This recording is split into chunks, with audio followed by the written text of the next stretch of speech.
भूतगणाधिसेवितम् कपित्थजम्बू फलसारभक्षितम्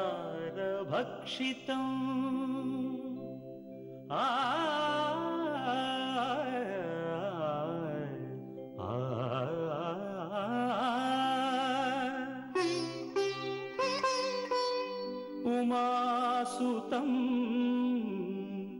शोकविनाशकारणम् नमामि विघ्नेश्वर पादपङ्कजम्।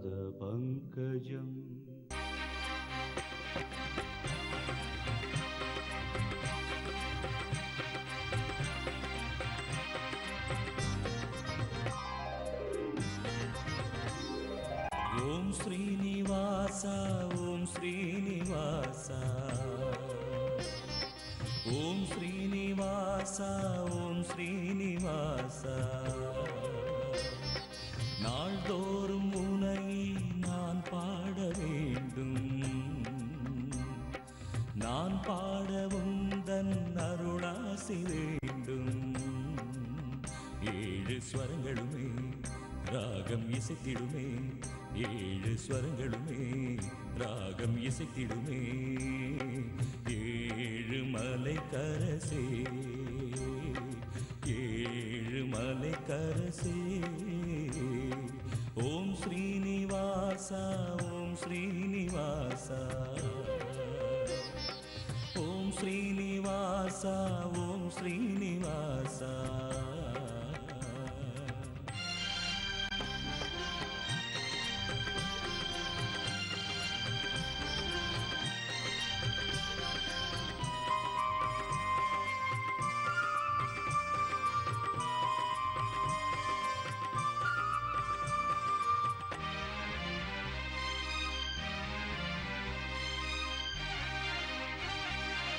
திருவேங்கடம் வருவேனே உந்தன் திருப்பாதமே பணிவேனே திருவேங்கடம் வருவேனே உந்தன் திருப்பாதமே பணிவேனே மலர்மே விடும் அலர்மேல் மங்கை மணவாளனே ஜெகநாதனே மலர்மே விடும் அலர்மேல் மங்கை மணவாளனே ஜெகநாதனே அழகான மலைவாசனே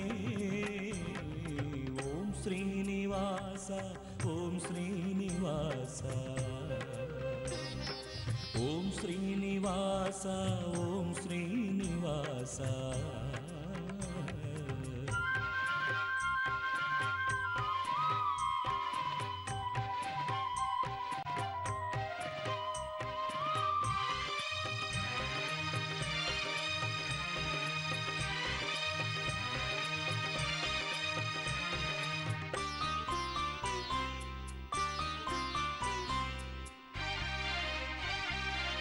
உனக்காகவே இசைத்தேனே என்றும் உன் பேரையே நினைத்தேனே உனக்காகவே இசைத்தேனே என்றும் உன் பேரையே நினைத்தேனே கருணாலயம் அருளாலயம் கமலாலயம் உனதாலயம் கருணாலயம் அருளாலயம் கமலாலயம் உனதாலயம் அருள்வாயே கோவிந்தா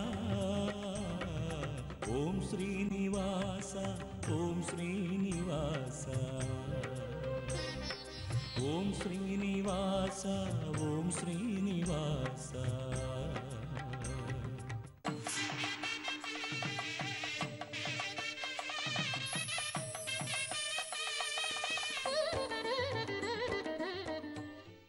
வணக்கம். ஞாயிற்றுக்கிழமை ஜூலை மாதம் 20ஆம் தேதி ஜெயவருஷம் ஆடி மாதம் 4ஆம் தேதி. இன்றைய நட்சத்திரம் பரணி. காலை 9:15 பரணி நட்சத்திரம் ஆரம்பமாகிறது. அதிகாலையிலே அஸ்வினி இருக்கிறது. 9:15க்கு பரணி ஆரம்பம். நாள் முழுவதும் பரணி.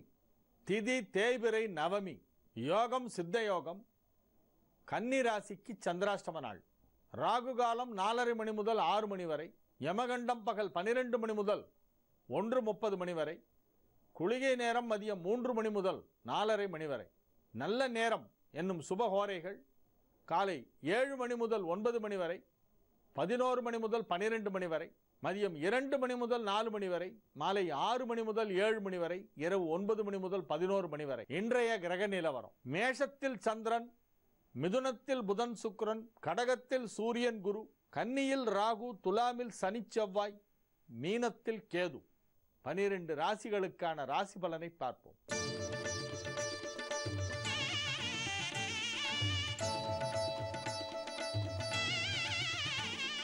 மேஷ ராசிக்கு இது ஒரு நன்மைகள் நடைபெறும் நல்ல நாள். ராசியில் சந்திரன், சுக்கிரனுடைய நட்சத்திரங்களில் ஒன்றான பரணியிலே சந்திரன் சஞ்சரிக்கின்ற நாள். மகிழ்ச்சியான நிகழ்ச்சிகளிலே கலந்து கொள்வீர்கள். பொருளாதார நிலையிலே நல்ல முன்னேற்றம் ஏற்படும். வியாபாரத்தில் உள்ளவர்களுக்கு அதிக லாபம் கிடைக்கும். குடும்பத்தில் மகிழ்ச்சியான நிகழ்ச்சிகள் நடைபெறும். சுப விசேஷங்கள் நிகழ்த்துவது பற்றிய பேச்சுவார்த்தைகள் எல்லாம் இல்லத்தில் நடைபெறும். உற்றார் உறவினர் நண்பர்கள் சந்திப்பு நிகழக்கூடிய ஒரு நாள். அதிக அளவிலான நன்மைகள் நடைபெறும் ஒரு நல்ல நாளாக, மகிழ்ச்சியான நாளாக இன்றைய தினம் விளங்கும். ரிஷப ராசிக்கு இது ஒரு நன்மைகள் நடைபெறும் நல்ல நாள். ராசிக்கு 12ஆம் இடத்திலே சந்திரன், 2ஆம் இடத்திலே புதன் சுக்கிரன். அதிக அளவிலான நன்மைகள் நடைபெறும். வியாபாரத்தில் உள்ளவர்களுக்கு அதிக லாபம் கிடைக்கக்கூடிய ஒரு நாள். பொருளாதார முன்னேற்றம் மிக சிறப்பாக இருக்கும். உத்தியோகத்தில் உள்ளவர்களுக்கு பதவி உயர்வுக்கான வாய்ப்பு மிகவும் வலுவாக காணப்படுகின்ற ஒரு நாள். ஒரு சிலருக்கு பணியிட மாற்றத்துடன் கூடிய பதவி உயர்வு கிடைப்பதற்கான வாய்ப்பு இப்பொழுது இருக்கிறது. அலுவலகத்திலே புதிய சலுகைகள், ஊதிய உயர்வுகள் போன்றவை எல்லாம் இப்பொழுது கிடைக்கும். நன்மைகள் நடைபெறும் ஒரு நல்ல நாள். பேச்சை தொழிலாக கொண்டவர்கள், கல்வித்துறையிலே உள்ளவர்கள், கல்வி பயிலும் மாணவ மாணவியர் ஆகியோருக்கு அதிக நன்மைகள் நடைபெறும் நல்ல நாள். மிதுன ராசிக்கு இது ஒரு மிகச்சிறந்த நன்மைகள் நடைபெறும் நல்ல நாளாக விளங்குகிறது. ராசியில் ராசி அதிபதி புதனும் சுக்கிரனும் ஒன்றாக இணைந்திருக்கின்ற ஒரு மிகச்சிறந்த நல்ல கிரக அமைப்பு இப்பொழுது ஏற்பட்டு இருக்கிறது. 2ஆம் இடத்திலே குரு உச்சம் பெற்றிருக்கின்ற ஒரு தருணம். அதிக அளவிலான நன்மைகள் நடைபெறும் ஒரு நல்ல நாளாக இன்றைய நாள் விளங்கும். 2 குடையவன் 11ஆம் இடமாகிய லாபஸ்தானத்திலே இருக்கிறது. லாபஸ்தானாதிபதியால் பார்க்கப்படுகிறது. ஆகவே பொருளாதார முன்னேற்றம் வெகு சிறப்பாக இருக்கும். மகிழ்ச்சியான நிகழ்ச்சிகளிலே கலந்து கொள்வீர்கள். குடும்ப வாழ்க்கை மகிழ்ச்சிகரமாக இருக்கும். கணவன் மனைவியருக்கிடையே கருத்து ஒற்றுமை அதிகரிக்கும், அந்யோன்யம் அதிகரிக்கும். இல்லாள் மிக நல்லாள் என்று நீங்கள் புகழ்வீர்கள். நன்மைகள் நடைபெறும் ஒரு நல்ல நாளாக இந்நாள் விளங்கும். கடகராசிக்கு இது ஒரு மிகச்சிறந்த நன்மைகள் நடைபெறும் நல்ல நாளாக விளங்குகிறது. ராசி அதிபதி சந்திரன் ராசிக்கு 10ஆம் இடத்திலே சுக்கிரனின் சாரம் பெற்றிருக்கின்ற ஒரு நாள் என்பதால் இந்நாளிலே உங்களுக்கு சில மகிழ்ச்சியான நிகழ்ச்சிகள் நடைபெறும். கலைத்துறை தொடர்பான தொழிலை கொண்டவர்களுக்கு அதிலே மிகப்பெரிய ஒரு வளர்ச்சி ஏற்படும், முன்னேற்றம் ஏற்படும். கலைத்துறையினர் மட்டுமின்றி உணவுத்துறை சார்ந்தவர்களுக்கும், மருத்துவத்துறை சார்ந்தவர்களுக்கும், ஆடை அணிகலன் போன்ற துறைகளிலே தொழில் செய்பவர்களுக்கும் இந்த நாள் ஒரு மகிழ்ச்சியான நாள். நன்மைகள் அதிக அளவிலே நடைபெறுகின்ற ஒரு நல்ல நாள். புதிய பொருட்கள் வாங்குவீர்கள். விலை உயர்ந்த பொருட்களை வாங்கி மகிழ்வீர்கள். நன்மைகள் நடைபெறும் ஒரு நல்ல நாளாக இந்நாள் விளங்கும். சிம்ம ராசிக்கு இது ஒரு மிகச்சிறந்த நன்மைகள் நடைபெறும் நல்ல நாள். தொழில் வளர்ச்சி அமோகமாக இருக்கும். அற்புதமான ஒரு தொழில் முன்னேற்றம் காண்கின்ற நாள் என்று இந்த நாளை சொல்லலாம். நீண்ட நாட்களாக நீங்கள் முயன்று கொண்டிருக்கும் சில விஷயங்கள் இன்றைய தினம் வெற்றியடையும். இழுபறியாக இருந்த சில பேச்சுவார்த்தைகள் எல்லாம் ஒரு முடிவுக்கு வரும். அதிக நன்மைகள் நடைபெறும். குடும்பத்தில் மகிழ்ச்சியான நிகழ்ச்சிகள் நடைபெறும். மிகவும் வலுவான நிலையிலே 11ஆம் இடத்திலே புதன் சுக்கிரன் சேர்க்கை பெற்றிருக்கின்ற காரணத்தினால் நன்மைகள் அதிக அளவிலே நடைபெறும். ராசி அதிபதி சூரியன் குருவோடு இணைந்திருக்கிறது. உச்சம் பெற்ற குருவோடு இணைந்திருக்கிறது 12ஆம் இடத்திலே. அதுவும் உங்களுக்கு நன்மை செய்யும். அனைத்து விதமான நன்மைகளும் நடைபெறக்கூடிய ஒரு நல்ல நாளாக இந்நாள் விளங்கும். கன்னி ராசிக்கு இது ஒரு சந்திராஷ்டம நாள் என்பதால் புதிய முயற்சிகளில் இறங்க வேண்டாம். இறை வழிபாட்டிலே அதிக கவனம் செலுத்துங்கள். முருகப்பெருமானின் திருநாமத்தை சொல்லிக் கொண்டிருங்கள். நாளைய தினம் ஆடி கிருத்திகை, ஆடி மாதத்திலே வருகின்ற கார்த்திகை நட்சத்திரம் நாளைய தினம். மிகச்சிறப்பான ஒரு வருடத்தில் மிக முக்கியமான விஷயம் ஆடி கிருத்திகையும் தை கிருத்திகையும். முருகன் வழிபாட்டிற்கு மிக முக்கியமான நாட்கள். நாளை தினம் ஆடி கிருத்திகை. இன்றைக்கே நீங்கள் முருகனின் திருநாமத்தை சொல்லிக் கொண்டிருங்கள். கந்தர் அனுபூதி படித்து வாருங்கள். ஆடும் பரிவேல் அணிசேவலன பாடும் பணியே பணியாயருள்வாய் தேடும் கயமா முகனைச் செருவிற் சாடும் தனியானை சகோதரனே என்று சொல்லி விநாயகரையும் முருகனையும் சேர்த்து வழிபாடு செய்து கொண்டிருங்கள். இன்றைய தினம் சந்திராஷ்டமம், இறை வழிபாடு மட்டுமே செய்யவும். துலா ராசிக்கு இது ஒரு மிகச்சிறந்த நன்மைகள் நடைபெறும் நல்ல நாளாக விளங்குகிறது. வலுவான நிலையிலே கிரகங்கள் அமைந்துள்ள ஒரு நாள் என்பதால் நன்மைகள் மிக பெரிய அளவிலே நடைபெறும் என்று சொல்லலாம். 7ஆம் இடத்திலே 10க்குடைய சந்திரன் இருக்கிறது. 7க்குடைய செவ்வாய் ராசியிலே இருக்கிறது. 4க்குடைய சனியும் ராசியிலே இருக்கிறது. கேந்திராதிபதிகள் அனைத்து கிரகங்களும் நல்ல நிலையிலே இருக்கக்கூடிய ஒரு மிகச்சிறந்த நாளாக இந்த நாள் விளங்குகிறது. ராசி அதிபதி 9ஆம் இடத்திலே புதனோடு இணைந்திருக்கிறது. ஆகவே மிகச் சிறப்பான கிரக நிலவரம் கொண்ட ஒரு நல்ல நாள். முயற்சிகள் அனைத்தும் வெற்றி பெறும். மகிழ்ச்சியாக இருப்பீர்கள். ஆரோக்கியம் சிறப்பாக இருக்கும். பொருளாதார முன்னேற்றம் மிகச் சிறப்பாக இருக்கும். விருச்சிக ராசிக்கு இது ஒரு நன்மைகள் நடைபெறும் நல்ல நாளாக விளங்குகிறது. குடும்பத்திலே மகிழ்ச்சியான நிகழ்ச்சிகள் நடைபெறும். சுப நிகழ்ச்சிகள் நடத்துவது பற்றிய பேச்சுவார்த்தைகள் எல்லாம் இப்பொழுது நடைபெறும். அசையா சொத்து வாங்கும் வாய்ப்பு இப்பொழுது மிகச் சிறப்பாக இருக்கிறது. பூர்வீக சொத்து தொடர்பான சிக்கல்கள் எல்லாம் முடிவுக்கு வரும். பேச்சுவார்த்தை சுமூகமான முறையிலே முடிந்து உங்களுக்கு கிடைக்க வேண்டிய உரிய பங்கு கிடைக்கும். நன்மைகள் நடைபெறும் ஒரு நல்ல நாள். தொழில் வளர்ச்சி மிகச் சிறப்பாக இருக்கும். ஆரோக்கியம் சிறந்து விளங்கும். தனுசு ராசிக்கு இது ஒரு மிகச்சிறந்த நன்மைகள் நடைபெறும் நல்ல நாளாக விளங்குகிறது. அஷ்டமாதிபதி சந்திரன் 5ஆம் இடத்திலே தேய்பிரை சந்திரனாக அமைந்திருக்கின்ற ஒரு நாள். 6-11 பாதசாரம் பெற்றிருக்கின்ற ஒரு நாள். செவ்வாயால் பார்க்கப்படுகின்ற ஒரு நாள். இந்நாளிலே உங்களது உத்தியோகத்திலே நல்ல முன்னேற்றம் ஏற்படும். சுய தொழிலாக இருந்தால் அதிலே சற்று கூடுதலான லாபம் கிடைக்கக்கூடிய வாய்ப்பு இருக்கிறது. நன்மைகள் அதிக அளவில் நடைபெறும் ஒரு நல்ல நாள். மகர ராசிக்கு இது ஒரு மிகச்சிறந்த நன்மைகள் நடைபெறும் நல்ல நாள். ராசிக்கு 7ஆம் இடத்திலே குரு அமர்ந்து கொண்டு ராசியை பார்த்து கொண்டிருக்கின்ற ஒரு மிகச்சிறந்த ஒரு கிரக அமைப்பு. வருகிற டிசம்பர் மாதம் 16ஆம் தேதி வரை உங்கள் ராசி அதிபதி சனி உச்சம் பெற்றிருக்கிறது. அதுவும் உங்களுக்கு ஒரு கூடுதல் பலம். அதிக அளவிலான நன்மைகள் நடைபெறக்கூடிய ஒரு நல்ல நாளாக இந்த நாள் விளங்குகிறது.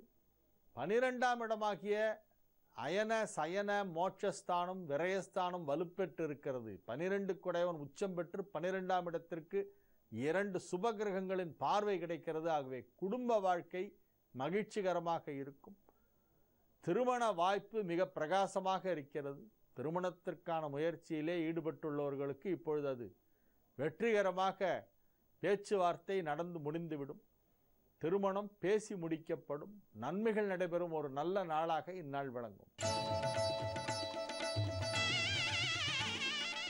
கும்பராசிக்கு இது ஒரு நன்மைகள் நடைபெறும் நல்ல நாள். மிகச்சிறப்பான நன்மைகள் எல்லாம் நடைபெறும். மிகவும் மகிழ்ச்சியாக இருப்பீர்கள். பொது வாழ்க்கையில் ஈடுபட்டுள்ளவர்களுக்கு கௌரவங்கள் கிடைக்கும். பட்டங்கள் கிடைக்கும். புதிய பொறுப்புகள் கிடைக்கும். நன்மைகள் அதிக அளவிலே நடைபெறக்கூடிய ஒரு நல்ல நாளாக இந்நாள் விளங்கும். குடத்தில் இட்ட விளக்கு போல் இருந்தவர்களெல்லாம் குன்றின் மேல் இட்ட விளக்காக ஆகிவிடுவார்கள்.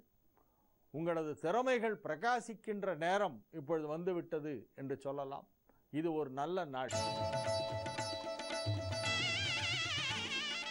மீன ராசிக்கு இது ஒரு மகிழ்ச்சியான நாள். நன்மைகள் அதிக அளவிலே நடைபெறக்கூடிய ஒரு மிகச் சிறந்த நாளாக இந்த நாள் விளங்குகிறது. 2இல் சந்திரன் 8இல் செவ்வாய் ஒன்றை ஒன்று பார்த்து கொண்டு சந்திரமங்கல யோகம் ஏற்பட்டிருக்கிறது. அதன் காரணமாக உங்களுக்கு சில நன்மைகளெல்லாம் நடைபெறும். அசையா சொத்துக்கள் தொடர்பான அனைத்து விதமான பிரச்சனைகளும் முடிவுக்கு வரும். பொருளாதார நிலையிலே நல்ல முன்னேற்றம் ஏற்படும். குடும்பத்தில் மகிழ்ச்சியான நிகழ்ச்சிகள் நடைபெறும். குடும்ப உறுப்பினர்களுடன் மிகவும் மகிழ்ச்சியாக பொழுதை கழிப்பீர்கள். நாளைய விசேஷங்கள். நாளைய தினம் திங்கட்கிழமை ஜூலை 21 ஆடி கிருத்திகை. முருகப்பெருமான் வழிபாட்டிற்கு மிக முக்கியமான நாள். மாதா மாதம் கார்த்திகை நட்சத்திரத்திலே விரதம் இருப்பவர்கள் நாளைய தினம் விரதம் இருக்க வேண்டும். ஆடி மாதத்திலே வருகின்ற கார்த்திகை மிகச் சிறப்பு வாய்ந்தது. தை கிருத்திகை ஆடி கிருத்திகை ரெண்டும் ரொம்ப முக்கியம். நாளைக்கு கார்த்திகை விரதம். திருத்தணியிலே கோலாகலமாக இது ஒரு மிகப்பெரிய விழாவாக கொண்டாடப்படும். அனைத்து முருகன் தலங்களிலும் மாதா மாதம் கிருத்திகைக்கு சிறப்பு வழிபாடுகள் நடைபெறும். அதிலும் திருத்தணியிலே தெப்ப உற்சவம் போன்ற அனைத்து விழாக்களும் இந்த ஆடி கிருத்திகையை ஒட்டி நடைபெறும் 3 நாட்களுக்கு. நாளைய தினம் ஆடி கிருத்திகை முருகப்பெருமான் வழிபாடு செய்கின்ற நாள். ஒரு சிறிய இடைவேளைக்கு பிறகு பரிகார ஸ்தலங்கள் பகுதியை பார்ப்போம்.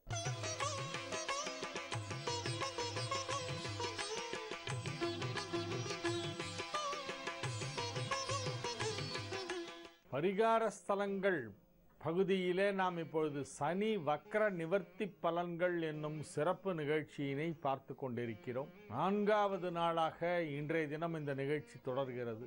4வது ராசியான கடக ராசிக்கு சனி வக்ர நிவர்த்தியின் பலன்கள் எப்படி இருக்கும் என்பதை பார்ப்பதுதான் இன்றைய நிகழ்ச்சி. பொதுவாக கடக ராசிக்கு சனி மிகப்பெரிய ஒரு நன்மை செய்யக்கூடிய ஒரு கிரகம் அல்ல. 7ஆம் வீட்டிற்கும் 8ஆம் வீட்டிற்கும் அதிபதியான சனி இப்பொழுது 4ஆம் இடத்திலே உச்சம் பெற்றிருக்கிறது. அர்த்தாஷ்டம சனி நடைபெற்று கொண்டிருக்கிறது. வக்ரகதியிலே சென்று கொண்டிருந்த சனி வக்ர நிவர்த்தி அடைந்து நேர்கதியிலே மீண்டும் செல்ல துவங்கி இருக்கிறது. ஜூலை மாதம் 17ஆம் தேதி அதிகாலையிலே, அதாவது 16ஆம் தேதி பின்னிரவு சனி வக்ர நிவர்த்தி அடைந்து நேர்கதியிலே நகரத் துவங்கி இருக்கிறது. சுவாதி நட்சத்திரம் 4ஆம் பாதத்திலே வக்ர நிவர்த்தி அடைந்துள்ள சனி இனி சுவாதியை தாண்டி விசாகத்திற்கு செல்கிறது. செப்டம்பர் மாதம் 10ஆம் தேதி விசாகம் 1ஆம் பாதத்திலும், அக்டோபர் 15ஆம் தேதி விசாகம் 2ஆம் பாதத்திலும், நவம்பர் மாதம் 15ஆம் தேதி விசாகம் 3ஆம் பாதத்திலும் சனி நுழைகிறது. டிசம்பர் மாதம் 16ஆம் தேதி அன்று சனிப்பெயர்ச்சி துளாராசியிலிருந்து நகர்ந்து விருச்சிக ராசிக்கு சனி செல்கிறது. 4ஆம் இடத்திலிருந்து 5ஆம் இடத்திற்கு சனி செல்கின்ற ஒரு காலம் டிசம்பர் 16 சனிப்பெயர்ச்சி. இப்பொழுது நான் சொல்லும் இந்த சனி வக்ர நிவர்த்தி பலன்கள் என்னும் இந்த நிகழ்ச்சி ஜூலை 17 முதல் டிசம்பர் 16 வரையிலான ஒரு 5 மாத காலத்திற்கான பலன். ஜூலை 17 முதல் டிசம்பர் 16 வரையிலே சனி வக்ர நிவர்த்தி பலன் எப்படி இருக்கும் கடகராசிக்கு என்பதை இன்றைய தினம் நாம் பார்க்கவிருக்கிறோம். 4ஆம் இடத்திலே உச்சம் பெற்றிருக்கின்ற சனி இப்பொழுது முன்னோக்கி சென்று 5ஆம் இடம் செல்ல போகிறது. 5ஆம் இடத்திற்கு சென்ற பிறகு குரு பார்வை கிடைக்கப் போகிறது சனிக்கு.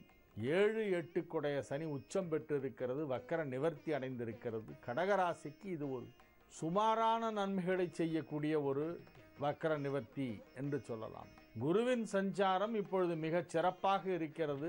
கடக ராசியிலே குரு உச்சம் பெற்றிருக்கிறது. ராகு கேதுவின் சஞ்சாரமும் மிகவும் சாதகமாக இருக்கின்றன. ராகு கேது இருக்கக்கூடிய நிலை கடக ராசிக்கு இப்பொழுது மிகவும் சாதகமாக இருக்கிறது. 4ஆம் இடமாகிய அர்த்தாஷ்டமம் என்னும் இடத்திலே சனி வக்ர நிவர்த்தி அடைந்து செல்லும் இக்காலகட்டத்திலே சற்று ஏற்றத்தாழ்வுகள் அதிகமாக இருக்கும். ஒரு விஷயத்தில் பெரிய லாபம் கிடைச்சா இன்னொன்னுத்தில் ஒரு பெரிய நஷ்டத்தையும் கொடுத்துரும். லாபமும் நஷ்டமும் மாறி மாறி வருகின்ற ஒரு நேரம். நன்மையும் தீமையும் கலந்து வருகின்ற ஒரு நேரம். வெற்றியும் தோல்வியும் மாறி மாறி வருகின்ற ஒரு நேரம். ஆகவே சற்று கவனமாக சிந்தித்து பக்குவமாக செயல்பட வேண்டிய நேரம் என்று சொல்லலாம். குரு மிகச் சிறப்பான நிலையிலே இருக்கிறது என்கின்ற காரணத்தினால் அதிக அளவிலே தீமைகள் நடக்காது என்பதை மட்டும் உறுதியாக சொல்ல முடியும். அறுதியிட்டு சொல்லலாம். குரு உச்சமாக இருக்கிறது கடகத்திலே. ஆகவே தீமையான பலன்கள் எதுவும் பெரிதாக நடந்து விடாது. ஆனால் ஒரு சில விஷயங்கள் நாம் எதிர்பார்ப்பது போல் நடக்காமல் அதிலே தோல்விகள் ஏற்படவும், எதிர்பார்த்தபடி சாதகமான பலன் கிடைக்காமல் சற்று பாதகமான பலன் கிடைக்கவும் வாய்ப்பு இருக்கிறது. அர்த்தாஷ்டம சனியின் பலனை இப்பொழுதுதான் பார்க்க முடியும். அர்த்தாஷ்டமம் என்றால் என்ன? அஷ்டமம் என்றால் 8, அர்த்த என்றால் பாதி, 8இல் பாதி 4. 4ஆம் இடத்திலே சனி இருப்பதைத்தான் வடமொழியிலே அர்த்தாஷ்டம சனி என்று சொல்கின்றனர். 8இல் பாதியாகிய 4ஆம் இடத்திலே சனி இருக்கும் பொழுது 8ஆம் இடத்திற்கு வந்தால் எந்த அளவிற்கு தீமையை அதிகமாக செய்யுமோ அதில் பாதி அளவு செய்யும் என்பதுதான் பொதுவாக அர்த்தாஷ்டம சனியுடைய பலன். இந்த காலகட்டத்திலே இந்த கடந்த சனி 2 ஆண்டுகளாக சஞ்சரித்து வருகின்ற இந்த அர்த்தாஷ்டம சனி காலத்தை விட இப்பொழுது அதன் பலன்கள் சற்று அதிகமாக இருக்கும். செய்ய வேண்டியவற்றை சற்று விரைவாக செய்யும். ஏன்னா அடுத்த வீட்டுக்கு போகிறதுக்குள்ள 4ஆம் வீட்டில் கொடுக்க வேண்டிய பலனெல்லாம் கொடுத்துட்டு போயாகும். கடகராசிக்கு ஒரு பெரிய வரப்பிரசாதம் என்னவென்றால், அர்த்தாஷ்டம சனி முடிகின்ற நேரத்திலே அது அதிக தீமை செய்யாமல் தடுத்து காப்பதற்காக குரு உச்சம் இருக்கிறது என்பதால் நீங்கள் எந்த ஒரு விஷயத்தை பற்றியும் பயப்பட வேண்டிய அவசியமே இல்லை. செய்கின்ற முயற்சிகள் அனைத்தும் ஓரளவு வெற்றி பெறும். வியாபாரத்திலே இருப்பவர்களுக்கு ஓரளவு லாபம் கிடைக்கும், ஓரளவு வளர்ச்சி ஏற்படும். தொழிலை மிக பெரிய அளவிலே விரிவுபடுத்த வேண்டும் என நீங்கள் முயற்சி செய்து கொண்டு இருக்கும் பொழுது அதிலே சிறு சிறு தாமதங்கள் மட்டும் இருக்கும். தடைகள் இருக்கும் என்று சொல்வதற்கில்லை, ஆனால் தாமதங்கள் இருக்கும். நாம் ஒரு தேதியிலே இது நடைபெற வேண்டும் என ஒரு இலக்கை நிர்ணயித்து கொண்டு அதற்காக பணிகளை செய்து கொண்டு இருக்கும் பொழுது அது சற்று தாமதமாக நமக்கு பலன் கொடுத்தால் அதுவே நமக்கு மிகுந்த ஏமாற்றத்தை அளிக்கலாம். அப்படிப்பட்ட தாமதங்கள் இருக்கும். வழக்குகள் ஏதேனும் நடைபெற்று கொண்டிருந்தால், சட்ட நடவடிக்கைகள் ஏதேனும் நடைபெற்று கொண்டிருந்தால் அவையெல்லாம் சற்று தாமதமாகும். பொதுவாக சனிக்கு தாமசன் என்று ஒரு பெயர் உண்டு. மந்தன், தாமசம், தாமசன், முடவன், இதெல்லாம் சனியுடைய காரி, இதெல்லாம் சனியுடைய பிற பெயர்கள். ஆகவே தாமதங்களை ஏற்படுத்தக்கூடிய ஒரு சனியாக இந்த வக்ர நிவர்த்தி பலன் இருக்கும் என்பது பொதுவான சுருக்கமான ஒரு பலன். ஒரே வரியில் ரத்தன சுருக்கமா சனி வக்ர நிவர்த்தி கடகத்துக்கு எப்படி இருக்கும் அப்படின்னா, எல்லாத்தையும் டிலே பண்ணிட்டு இருக்கும் அப்படின்னு சொல்லிடலாம். தாமதம் இருக்கும். ஆனால் விடாமுயற்சி நீங்கள் செய்து கொண்டிருந்தால், குரு உச்சமாக இருக்கின்ற காரணத்தினால் நீங்கள் எதிர்பார்க்கும் நல்ல பலன்கள் எல்லாம் கிடைப்பதற்கு வாய்ப்பு இருக்கிறது. அவரவர் ஜனனகால ஜாதகத்திலே எப்படி தசாபுக்திகள் இருக்கின்றன என்பதையும் பார்த்துத்தான், அவற்றையும் அனுசரித்துத்தான் சரியான பலனை சொல்ல முடியும். பொதுவான பலன் என்று பார்த்தால் எல்லாமே டிலே ஆகி நடக்கும். சில விஷயங்கள் டிலே ஆகி நடந்ததுன்னா அது பிரயோஜனமே இல்லை.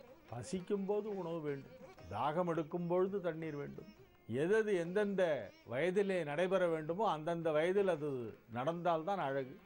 அது தாமதமாகி நடந்தால் அதிலே எந்த ஒரு பயனும் இருக்காது. ஆகவே இந்த தாமதங்கள் மட்டும் சனி கொடுத்து கொண்டிருக்கும். மற்றபடி ஆரோக்கியம், தொழில், பொருளாதாரம், குடும்ப உறவுகள், சொத்து வாங்குவது, விற்பது போன்ற அனைத்து பணிகளும் நடைபெற்று கொண்டிருக்கும். சிறப்பாக நடைபெற்று கொண்டிருக்கும். சற்று தாமதமாக நடக்கும், அல்லது சற்று குறைவாக நடக்கும், அல்லது எதிர்பார்த்த நேரத்தில் நடக்காமல் சற்று தள்ளிப்போய் நடக்கலாம். எனினும் குருவின் சஞ்சாரம் இப்பொழுது மிகவும் சாதகமாக இருக்கின்ற காரணத்தினால் கடகராசிக்காரர்களுக்கு ஓரளவு நன்மை நடைபெறக்கூடிய வாய்ப்பு இருக்கிறது. இந்த வக்ர நிவர்த்தி பலன் என்பது கடகராசிக்கு கொஞ்சம் சுமாரான பலன்தான், ரொம்ப ஓஹோன்னு இல்லை என்பதை மட்டும் சொல்லி, பரிகாரமாக இந்த ராசிக்காரர்களெல்லாம் இப்பொழுது காளி வழிபாடு செய்ய வேண்டும். தில்லைக்காளி கோவிலுக்கு சென்று வாருங்கள். சிதம்பரத்தில் இருக்கு தில்லை காளி. தில்லைனா சிதம்பரம்னு அர்த்தம். சிதம்பரத்தின் மற்றொரு பெயர் தில்லை. சிதம்பரத்துக்கு போய் நடராஜரை தரிசனம் பண்ணிட்டு கோவிலுக்கு வெளியே தனியாக தில்லைக்காளி கோவில் என்று ஒரு காளி கோவில் இருக்கிறது. அந்த தில்லைக்காளியை வழிபாடு செய்ய வேண்டும். பொதுவாக கடகராசிக்காரர்களுக்கு அம்பிகை வழிபாடு அதிகமாக செய்தால் நன்மைகள் அதிகமாக நடைபெறும். அம்பிகையை சரணடைந்தால் அதிக வரம் பெற்றிடலாம் என்பார் பாரதி. ஆகவே அம்பிகை வழிபாடு செய்ய வேண்டும். உக்ர தெய்வமான காளி போன்ற அம்மனை வழிபடுவது மிக சிறப்பு வாய்ந்தது. மாரியம்மன், காளியம்மன், சாமுண்டீஸ்வரி, துர்க்கை போன்ற தெய்வங்களை எல்லாம் இப்பொழுது வழிபாடு செய்வது மிகவும் சிறப்பு. கடகராசிக்காரர்கள் சிதம்பரத்திற்கு சென்று நடராஜ பெருமானை தரிசனம் செய்துவிட்டு சிதம்பரம் தில்லைக்காளி அம்மனை வழிபாடு செய்துவிட்டு வந்தால் தடைகள் நீங்கும், தாமதம் நீங்கும், விரைவாக கிடைக்க வேண்டிய நல்ல பலன்கள் கிடைக்கும் என்று சொல்லி இன்றைய நிகழ்ச்சியை இந்த அளவிலே நிறைவு செய்கிறேன். நாளைய தினம் நிகழ்ச்சியிலே சிம்ம ராசிக்கு இந்த வக்ர நிவர்த்தி பலன் எப்படி இருக்கும் என்பதை நாளைய தினம் பார்க்கவிருக்கிறோம். உங்களிடமிருந்து இப்பொழுது விடைபெற்றுக் கொள்வது உங்கள் வழிகாட்டி ஜோதிடர் ஹரிகேசநல்லூர் வெங்கட்ராமன். வணக்கம்.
யோகப்பட்டேன பத்தாங்கம் திரிநேத்திரம் சாந்த விக்கிரகம் தியாயே சமஸ்த தோஷக்னம் பாதாத்மஜமகல்மஷம் அஸ்மத் குருவியோ நமக விகணச மகா குருவே நமக அனுமன் சுவாமிகள் ஆசிரியர்கள்.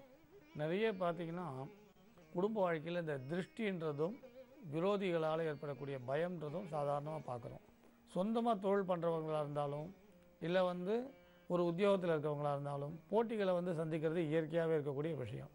திருஷ்டின்றது சாதாரணமாக கிராமங்களில் கூட போனால் சொல்வாள், நிறைய முருங்கைக்காய் காய்ச்சிருக்கு, பசு மாடு பால் கறக்கிறதுனா பரவாயில்லையே இவ்வளோ உங்கள் காலத்தில் காய் காய்க்கிறதா அப்படின்னு கேட்ட உடனே அந்த காய் மரம் பட்டு போயிடும்னுவா. பசுமாடை பார்த்து ஆச்சரியப்பட்ட உடனே பசும்பால் கறக்காமே பசுமாடு பால் கறக்காமே போயிடும். இது கிராமத்தில் சாதாரணமாக சொல்லுவாள். குழந்தைங்களுக்கு கூட திருஷ்டி தோஷம் வரும்னு சொல்லுவாள். இப்போ இந்த திருஷ்டி தோஷம் போகிறதுக்கும் சத்துருக்களால் வரக்கூடிய பயம் போகிறதுக்கும் ஒரு அற்புதமான மந்திரம் உண்டு. துர்கா தேவியோட பெருமைகளை சொல்லக்கூடிய பல நூல்கள் இருந்தாலும் தேவி மகாத்மியத்தில் துர்கா தேவியோட பெருமைகளை பார்க்கலாம். துர்கா சகஸ்ரநாமம் கூட துர்கா தேவியோட பெருமைகளோட நாமங்களை பற்றி விவரமாக சொல்கிறது. துர்கைனாலே மங்களங்கள் தரக்கூடியவள் தான். நவதுர்கை 9 துர்கையை விசேஷமாக சொல்வாள். சாந்தி துர்கை, லவண துர்கை, உங்களுக்கு விஷ்ணு துர்கை, வனதுர்கை, சூலினி துர்கை, இப்படி நிறைய சொல்வாள். இதில் சூலினி துர்கை செய்வினைகளை போக்கக்கூடியவள், பயத்தை நாசம் செய்யக்கூடியவர்கள், சத்ருலேருந்து காப்பாற்றக்கூடியவள் சொல்லுவாள். சத்ருக்கள்லேருந்து இந்த மந்திரத்தை ஜபிக்கிறவர்களால் கட்டாயம் துர்காதேவி காப்பாற்றுவாள். அப்படியேப்பட்ட அற்புதமான பெருமை வாய்ந்த இப்போ சொல்ல போகிற துர்கா மந்திரம். இதில் சூலினி துர்கை ஒரு அற்புதமான வரம் தரக்கூடிய தெய்வம். துர்கைன்னு எல்லாம் பயப்படுவாள். சாதாரணமாகவே துர்காதேவியை பூஜிக்கலாம், ஒன்றும் பிரச்சனை இல்லை. பொதுவாக நவமி ரொம்ப விசேஷம், அஷ்டமி விசேஷம். அஷ்டமி நவமி துர்கை சண்டி போன்ற தெய்வங்களை பூஜிக்க விசேஷம். ஆனால் அஷ்டமின்னு எல்லோரும் பயப்படுவா, அப்படிலாம் ஒன்றும் இல்லை. தேவியை பூஜிக்கிறது ரொம்ப விசேஷம். நவராத்திரியில் வரக்கூடிய அஷ்டமியும் ரொம்ப விசேஷமாக சொல்வாள். அரளிப்பூவாலேயோ குங்குமத்தாலேயோ அர்ச்சிக்கலாம், எலுமிச்சம்பழம் மாலை போடலாம். சாதாரணமாக சத்துருக்களால் பயம் கோர்ட்டு வழக்கு இருந்தால் நிவர்த்தி ஆகும். பூமி நலம் சம்பந்தப்பட்ட பிரச்சனையும் தீரும். இந்த தேவியோட மந்திரத்தை சொல்லி ஜபித்து திருஷ்டி சுற்றி போட்டால் நிலத்தில் ஏதாவது தொல்லைகள் இருந்தால் விலகும். அதேமாதிரி இந்த தேவியோட மந்திரத்தை சொல்லி இந்த எலுமிச்சம்பழத்தை ஜபித்து எடுத்துகிட்டு போனால் சத்துருக்களால் ஏற்படக்கூடிய உபாதைகள் விலகும். சபை நடுவில் வாதங்கள் பண்ணும்பொழுது இந்த தேவியோட மந்திரத்தை ஜபித்து எலுமிச்சம்பழம் எடுத்துகிட்டு போயிருந்தால் உங்களுக்கு சத்துருக்கள் நமக்கு எதிர்ப்பாக பேசுகிறதுல தயக்கம் காட்டுவா, பேச மாட்டா. இப்படி பலவிதமான விசேஷங்கள் இந்த மந்திரத்தில் உண்டு. எந்திர ரூபமாகவோ அல்லது விக்கிரகங்கள்லையோ தீபத்திலேயோ ஆவாகனம் பண்ணி பூஜிக்கலாம். பெரும்பாலும் எந்திரங்களில் பூஜிக்கிற வழக்கம் உண்டு. இல்லை சூளம் வைத்து சூளத்தில் துர்கா தேவியை ஆவாகனம் பண்ணி பூஜிக்கலாம். தேவிக்கு துர்கா சகஸ்ரநாம பாராயணம் செவ்வாய்க்கிழமை விசேஷம். செவ்வாய்க்கிழமை உங்களுக்கு ராகு காலத்தில் பூஜிக்கிற வழக்கமும் உண்டு. ஆனால் ராகு காலத்தில் பூஜிக்கிற வழக்கம்னு சொல்லப்பட்டது இந்த எலுமிச்சப்பழம் விளக்கேற்றுற விஷயம் இல்லை. இங்கே நாங்கள் சொல்கிறது துர்காதேவியை ராகு காலத்தில் குங்குமத்தால் வீட்டில் படம் வைத்து எந்திரம் வச்சு அர்ச்சிக்கலாம். அதுக்கு நல்லெண்ணெய் தீபம் போட்டால் போதும். இந்த தேவியோட மந்திரத்தை ஜபம் பண்ண சத்துருக்கள் கிட்ட நெருங்கவே பயப்படுவான்வா. வழக்குகள் சாதகமாக இருக்கும். சபையில் திறமையாக பேசக்கூடிய ஆட்கள் இருக்கும். சத்துருக்களை பயமுறுத்துகிற மாதிரி பேசுவாள். விரோதிகள்லாம் இந்த தேவியை பூஜிக்கிறவளை பார்த்தா விலகி ஓடுவாள். அப்படிப்பட்ட ஒரு அற்புதமான மந்திரம். எந்திரங்கள் எழுதுறதுன்றது அதுக்கு சில முறைகள் உண்டு. ஆனால் பொதுவாக துர்காதேவி படம் வச்சு வழிபாடு பண்ணலாம். அது உங்களுக்கு சிறப்பான பலன் கொடுக்கும். இது நீங்கள் நினைத்த ஒரு காரியத்தை சாதித்து கொடுக்கும், மங்களங்களை தரும், செய்வினையை வளர்க்கும், சத்ருகளை விலக்கி வைத்து வெற்றியை தேடித்தரக்கூடியது. இப்போ தொலைக்காட்சியில் தெரிகிற அந்த மந்திரத்தை நீங்கள் அப்படியே எழுதிக்கிங்க. ஓம் ஹ்ரீம் தும் ஜுவல ஜுவல துர்கே தூம்ரலோசனி சண்டசம்ஹாரி தூம்ரலோசனி சண்டசம்ஹாரி ஐம் ஹ்ரீம் க்ளீம் நமோ ஐம் ஹ்ரீம் க்ளீம் நமோ பகவதி மகாதுர்கே மகாதுர்கே கும்பட் ஸ்வாஹா. மறுபடியும் சொல்கிறேன், பார்த்துக்குங்க. ஹ்ரீம் ஓம் ஹ்ரீம் ஓம் ஹ்ரீம் தும் ஜுவல ஜுவல துர்கே தூம்ரலோசனி சண்டசம்ஹாரி ஐம் ஹ்ரீம் க்ளீம் நமோ பகவதி மகாதுர்கே ஓம் ஹ்ரீம் தும் ஜுவல ஜுவல துர்கே தூம்ரலோசனி சண்டசம்ஹாரி ஐம் ஹ்ரீம் க்ளீம் நமோ பகவதி மகாதுர்கே ஹும்பட் ஸ்வாஹா. அப்படி இந்த மந்திரத்தை தெளிவாக பார்த்து எழுதிக்குங்க. இந்த மந்திரத்தை குங்குமத்தால் ஜபித்து நெத்தியில் வந்து திலகமாக இட்டுட்டு போகலாம். காரிய சித்தியை நல்ல வசீகரமான சக்தியை கொடுக்கும். எலுமிச்சம்பழத்தை ஜபித்து எடுத்துடும் போது சத்துருக்களை வந்து விலக்கி வைக்கும். சபையில் வெற்றியை கொடுக்கும். கோர்ட்டு வழக்கு வியாஜியத்தை சாதகமாக்கும். செய்வினையை விலக்கி வைக்கும். வெள்ளியில் சூலம் பண்ணியும் நம்ம தொடர்ந்து வீட்டில் வச்சு பூஜிக்கலாம். கிட்டத்தட்ட ஒரு 6 அங்குல உயரத்துக்கு. இந்த மந்திரம்ன்றது ஒரு கற்பக விருட்சம் மாதிரி. துர்க்கையை வந்து காலம்பரையும் ஜபிக்கலாம், சாயந்தரம் ஜபிக்கலாம். இது வந்து 45 நாட்கள் ஒரு மண்டலம் தொடர்ந்து 108 1008 உரு வீதம் ஜபிக்கலாம். நாம் நினைத்த ஒரு அற்புதமான பலன் தரும். உபாசனையாக ஜபிக்கும் பொழுது 1,00,000 உரு ஜபித்து பிரயோகம் பண்ணுற வழக்கமும் உண்டு. இந்த துர்க்கையை பூஜை பண்ணக்கூடியவர்களுக்கு எந்த இடத்துலையும் சத்துரு பயமே இருக்காது. அதேமாதிரி எடுத்த காரியத்தில் இருக்க அத்தனை பயமும் விலகி போய்டும் உறுதியாக சொல்லலாம். மீண்டும் நாளைக்கு நம்ம வேறு ஒரு மந்திரத்தோடு சந்திக்கலாம். ஜோதிட சிம்மம், திருவள்ளிக்கேணி, சுவாமி கண்ணன் பட்டாச்சாரியா, மங்களானி பவந்து.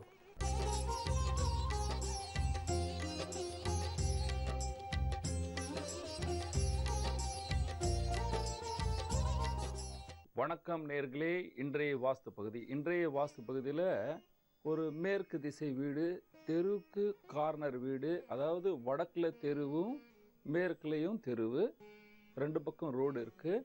அந்த வீட்டில் நாங்கள் வசிக்கிறோங்க. ஆனால் எங்கள் அப்பாவுக்கு கிட்னி ரிலேட்டட் ப்ராப்ளம் வந்து விட்டது. எங்கள் அண்ணன் எங்கள் அப்பா பேச்சை கேட்க மாட்டேன்றாரு. எங்கள் அண்ணன் பொண்ணுக்கு பை பர்த் மென்டல் ரிட்டையர்ட் குழந்தை இருக்குது. என்ன செய்யலாம் பாருங்க. யார் யாருக்கு மென்டல் ரிட்டையர்ட் குழந்தை இருக்கோ அவருக்கு நான் சொல்கிறேன், நீங்கள் குழந்தை பிறந்து விட்டது, அதை லக்ஷ்மி பெண்ணாக இருந்தால் லக்ஷ்மியாக நினைங்கள். ஏனென்றால் உங்களுடைய பூர்வ ஜன்ம கடன் இருக்குது. அந்த கடனை அந்த குழந்தைகளுக்கு நீங்கள் சரி செய்ய வேண்டும். அதாவது நீங்கள் ஒரு கடனை வாங்கிட்டீங்க, அந்த கடன் முடியவில்லை, அந்த பட்சத்தில் அந்த குழந்தை உங்ககிட்ட கடன் வசூல் பண்ணுறதுக்கு வந்திருக்கு. கடன் வாங்கிவிட்டோம், அந்த கடன் அதே போல் அந்த குழந்தையும் அவஸ்தைப்படுகிறது. அந்த குழந்தையுடைய பூர்வ ஜன்ம கர்மத்தில் நீங்கள் அப்பா அம்மாவாக இருந்து அவருக்கு சேவை செய்ய வேண்டும் என்று ஒரு கர்மம் இருக்குது. இது ஒரு பெரிய விஷயம். ஆனால் உங்கள் வீட்டில் எப்பொழுதுமே மத்திய பாகத்தில் கிணறோ, அதுவும் மேற்கு வாசலில் யார் யார் வாழ்கிறீர்களோ, நான் பல வீட்டில் பார்த்துருக்கேன், அவர்கள் மத்தியத்தில் கிணறு தண்ணி சம்பு இருந்தால் அந்த வீட்டில் உங்களுக்கு ஒரு 3 குழந்தைகளாக இருந்து அந்த வீடை வாங்கிட்டீங்கன்னா, உங்கள் கண்டிப்பாக பெரிய மகனுக்கு ஒரு பெண் குழந்தையாக பிறந்தால், அதுவும் உங்கள் மகன் ஈசானியத்தில் படுத்து அவருடைய ரூமுக்கு அக்னேய மத்தியம் தண்ணீர் இருந்தால் ஒரு பெண் குழந்தை அந்த மாதிரி பிறக்கும். இந்த வாய்ப்புகளை நம்முடைய பாரத நாட்டில் எந்த குழந்தைகளுக்கும் வரக்கூடாது. அதுக்காக தான் இந்த நிகழ்ச்சி. ஏனென்றால் நான் வாஸ்துவை நம்ப மாட்டேன், ஜோதிடர்களை நம்ப மாட்டேன், இந்த மாதிரி பல பேசுவீர்கள். ஏனென்றால் பணம் இருக்கும் பொழுது. ஆனால் அவஸ்தைப்படும் பொழுது ஒவ்வொரு கல்லுக்கும் போய் பூஜை செய்து, கோயிலாக போய் பூஜை செய்து, மந்திரம் தந்திரம் எந்திரம் செய்து ஏமாந்து விட்டு கஷ்டப்படுவீர்கள். அந்த மாதிரி மீண்டும் நடக்கக்கூடாது. அதுக்காக இப்பொழுது வரைபடத்தை பார்க்கலாம். பாருங்க, மேற்கும் இந்த இடத்துல வடக்கும் ரோடு, இந்த இடத்துல மத்தியத்தில் வாசல், வீட்டுக்குள்ளே நுழைஞ்சாவே மத்தியத்தில் பெரிய கிணறு, அதுக்கப்புறம் ஒரு மத்தியத்தில் ஒரு தண்ணீர் தொட்டி, கிணறு தண்ணீர் தொட்டி, மத்திய அக்னேயத்தில் சமையலறை. இந்த சமையலறை ஒரு வித்தியாசமாக இருக்குது. என்ன இருக்குது பாருங்கள்.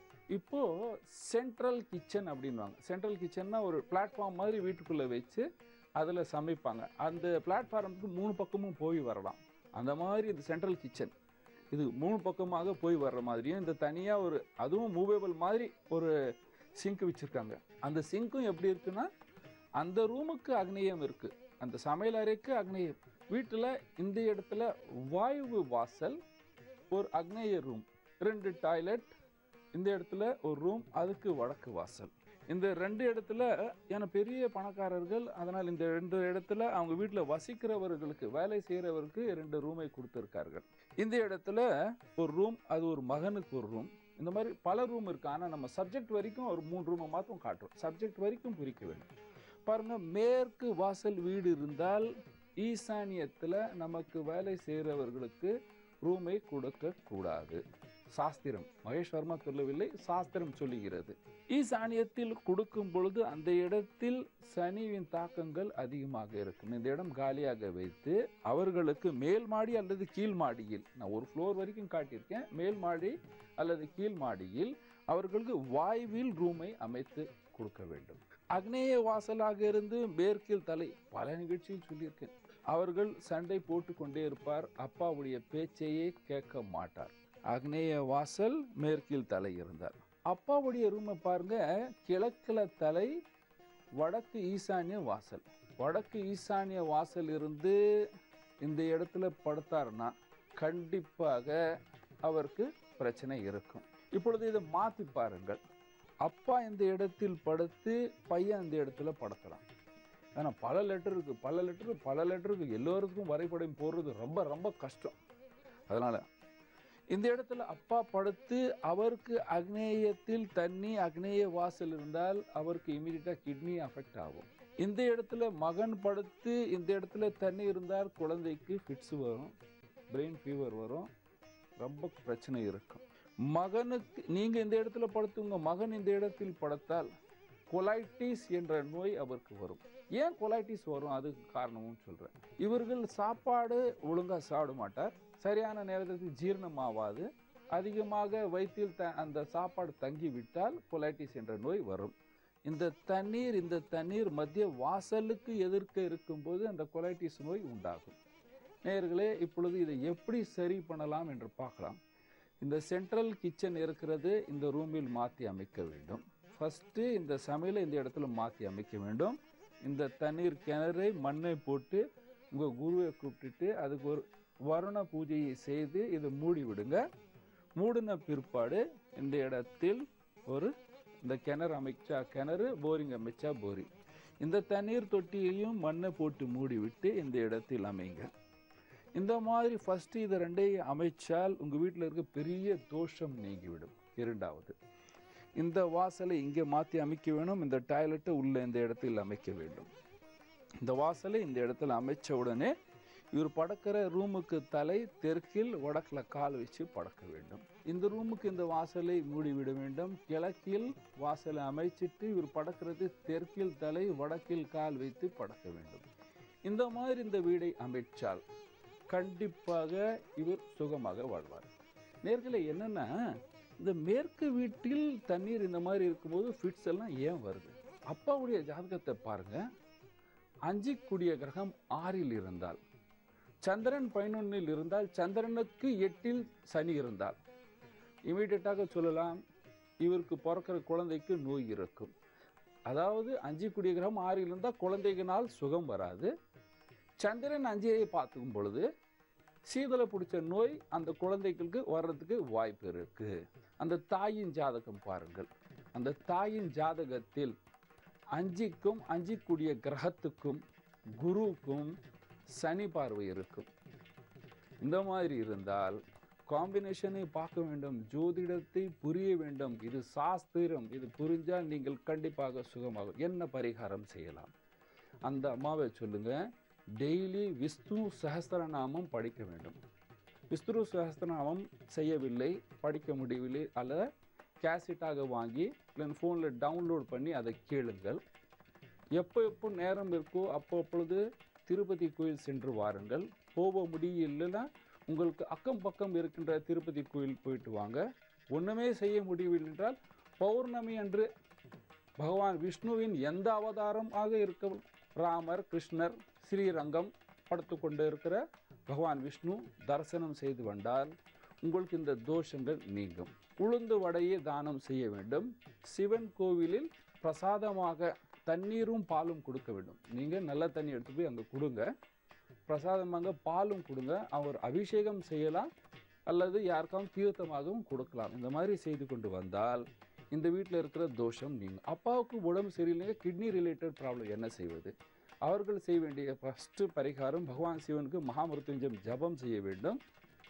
சண்டே அன்று பைரவர் கோயில் சென்று அங்கே பிரார்த்தனை பூஜை செய்ய வேண்டும். இந்த மாதிரி செஞ்சீங்கன்னா உங்களுக்கு இருக்கிற இந்த தோஷங்கள் எல்லாம் நீங்கும். நேர்களே, உங்களுக்கு இந்த மாதிரி ஏதாவது பிரச்சனை இருந்தால் நீங்கள் ஜி தமிழ் சேனலுக்கு எழுதி அனுப்புங்க. நான் மகேஷ் வர்மா, அடுத்த நிகழ்ச்சியில் பார்த்து அதுக்கு பதில் சொல்றேன். நன்றி, வணக்கம்.